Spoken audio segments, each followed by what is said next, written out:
নমস্কাৰ এই মুহূৰ্তত আহি পৰিছে কেইবাটাও গুৰুত্বপূৰ্ণ খবৰ আৰু এনে খবৰসমূহ নিতৌ পাবলৈ চেনেলটো ছাবস্ক্ৰাইব কৰি ভিডিঅ'টোত এটা লাইক কৰি দিবলৈ নাপাহৰিব।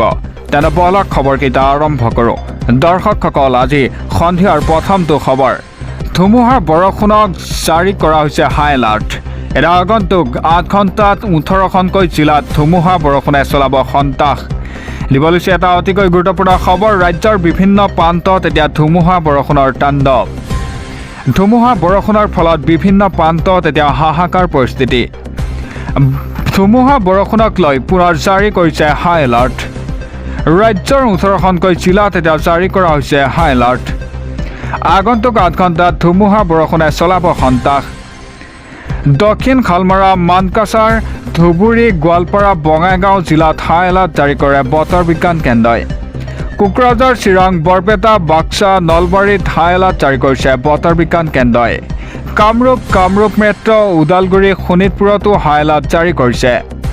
এতিয়া পশ্চিম কাৰ্বি আংলং, হোজাই, ডিমা হাছাও, কাৰ্বি আংলং জিলাত জাৰি কৰা হৈছে হাই এলাৰ্ট। এতিয়া কাছাৰ, হাইলাকান্দি জিলাতো জাৰি কৰা হৈছে এলাৰ্ট। 5 মে পৰ্যন্ত হাই এলাৰ্ট জাৰি কৰিছে বতৰ বিজ্ঞান কেন্দ্ৰই। এতিয়া গোলাঘাট, যোৰহাট, শিৱসাগৰত জাৰি কৰিছে হাই এলাৰ্ট। চৰাইদেউ, তিনিচুকীয়া, ধেমাজি, ডিব্ৰুগড় জিলাতো জাৰি কৰিছে হাই এলাৰ্ট। ৰাজ্যৰ বিভিন্ন প্ৰান্তত এতিয়া ধুমুহা বৰষুণৰ তাণ্ডৱ। আৰু দিব লৈছোঁ পৰৱৰ্তী খবৰ। জাতি পিয়লক লৈ মোদী চৰকাৰক পূৰ্ণ সমৰ্থন এতিয়া কংগ্ৰেছৰ ৰাহুল গান্ধীৰ। জাতি পিয়লক লৈ চৰকাৰক 4টা চৰ্ত বান্ধি দিলে ৰাহুল গান্ধীয়ে।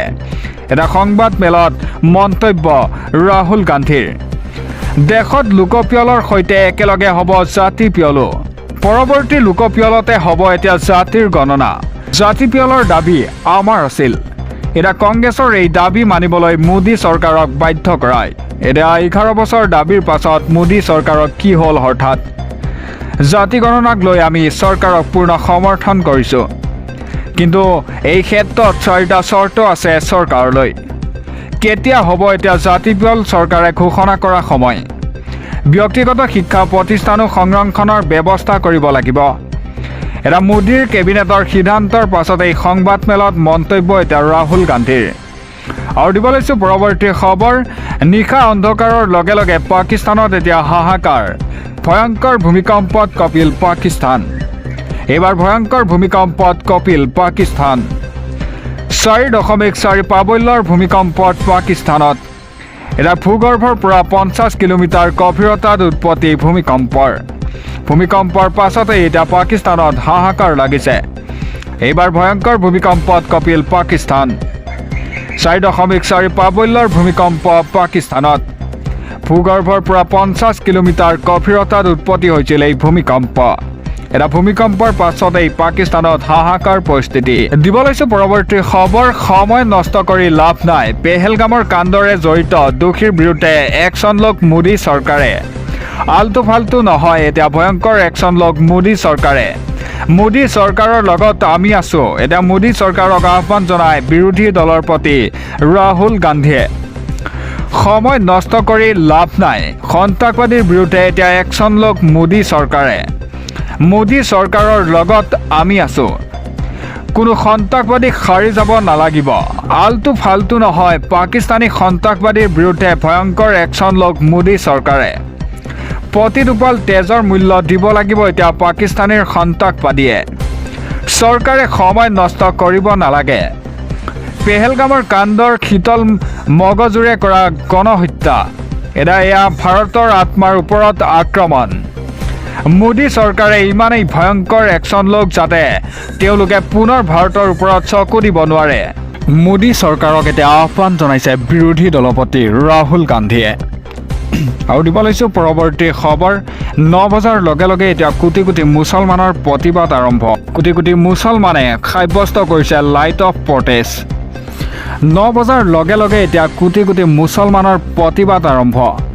লাইট বন্ধ কৰোঁ অভিযান দেশৰ প্ৰত্যেকজন মুছলমানৰ। নিশা 9 বজাৰ পৰা 9:15 লাইট বন্ধ কৰোঁ অভিযান ৰূপায়ণ কৰে। নিশা 9:15 অন্ধকাৰ নমাই আনিলে এই অভিযানত। এটা 15 মিনিটৰ বাবে বন্ধ কৰিব সকলো লাইট। ৱাকফ আইনৰ বিৰোধিতাৰে এই কাৰ্যসূচী। এতিয়া অল ইণ্ডিয়া মুছলিম ল' বৰ্ডে নেতা সৈয়দ কাছিম ৰছুল ইলিয়াছৰ এই আহ্বান এটা ঘূৰণীয়া মেজমেলত সিদ্ধান্ত গ্ৰহণ হ'ল অল ইণ্ডিয়া মুছলিম পাৰ্চনেল ল' বৰ্ডে আজিৰে পৰা দেশজুৰি ৱাকফ আইনৰ বিৰোধিতাৰে প্ৰতিবাদ কৰাৰ আহ্বান জনায় দিব লৈছোঁ পৰৱৰ্তী খবৰ থানাত গোচৰ দিবলৈ অহা ব্যক্তিক মৰ্যাদাৰ সহকাৰে সন্মানেৰে ব্যৱহাৰ কৰিব লাগিব আৰক্ষীয়ে আৰক্ষীৰ আচাৰ ব্যৱহাৰ সন্দৰ্ভত এতিয়া দেশৰ সৰ্বোচ্চ ন্যায়ালয়ৰ বৃহৎ ৰায় দিব লৈছোঁ এটা অতিকৈ গুৰুত্বপূৰ্ণ খবৰ থানাৰ গোচৰ দিবলৈ অহা প্ৰতিজন ব্যক্তিক সন্মানেৰে ব্যৱহাৰ কৰিব লাগিব আৰক্ষীয়ে গোচৰ দিবলৈ অহা কোনো ব্যক্তিকে দুৰ্ব্যৱহাৰ কৰিব নোৱাৰিব আৰক্ষীয়ে আৰক্ষীৰ আচাৰ ব্যৱহাৰক লৈ কঠোৰ এতিয়া সৰ্বোচ্চ ন্যায়ালয়ে ন্যায়াধীশ অভয় এছ ওকা আৰু ন্যায়াধীশ উজ্জ্বল ভূঞা বিচাৰপীঠৰ বৃহৎ ৰায়দান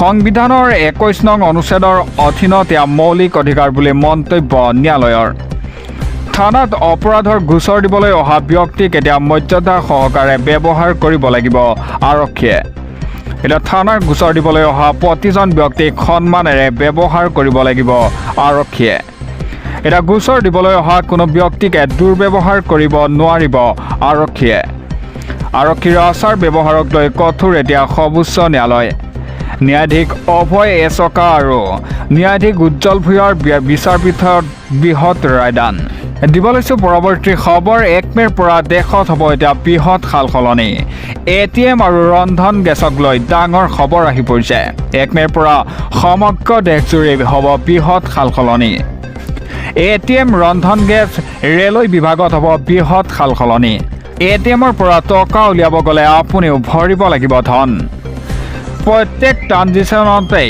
ভৰিব লাগিব 19 টকাকৈ ধন ATM ইণ্টাৰচেঞ্জ মাচুল বৃদ্ধিত মঞ্জুৰি দিছে ৰিজাৰ্ভ বেংক অফ ইণ্ডিয়াই এটা 1 মে'ৰ পৰা দেশজুৰি কাৰ্যকৰী হ'ব এই জৰুৰী নিৰ্দেশনা পূৰ্বতে প্ৰত্যেকটো ট্ৰানজেকশ্যনতেই গ্ৰাহকে ভৰিছিল 17 টকাকৈ এটা 1 মে'ৰ পৰা অইন বেংকৰ ATMত ধন উলিয়ালে ভৰিব লাগিব 19 টকা পূৰ্বে অইন বেংকত ATMত বেলেঞ্চ চেক কৰিলে গ্ৰাহকে ভৰিছিল 6 টকাকৈ কিন্তু 1 মে'ৰ পৰা অইন বেংকত ATMৰ বেলেঞ্চ চেক কৰিলে ভৰিব লাগিব 7 টকাকৈ এতিয়া ৰেলৱে টিকটত বুকিঙৰ ক্ষেত্ৰত হ'ব সালসলনি ৱেটিং লিষ্টৰ যাত্ৰীয়ে কেৱল জেনেৰেলতহে যাত্ৰা কৰিব পাৰিব স্লিপাৰ বিভাগত যাত্ৰা কৰিব নোৱাৰিব এতিয়া ৱেটিং লিষ্টৰ যাত্ৰীয়ে 1 মে'ত সালসলনি হ'ব ৰন্ধন গেছৰ চিলিণ্ডাৰৰ মূল্য চিলিণ্ডাৰৰ নতুন নিৰিখ পকেট খালী কৰিব পাৰে আপোনাৰো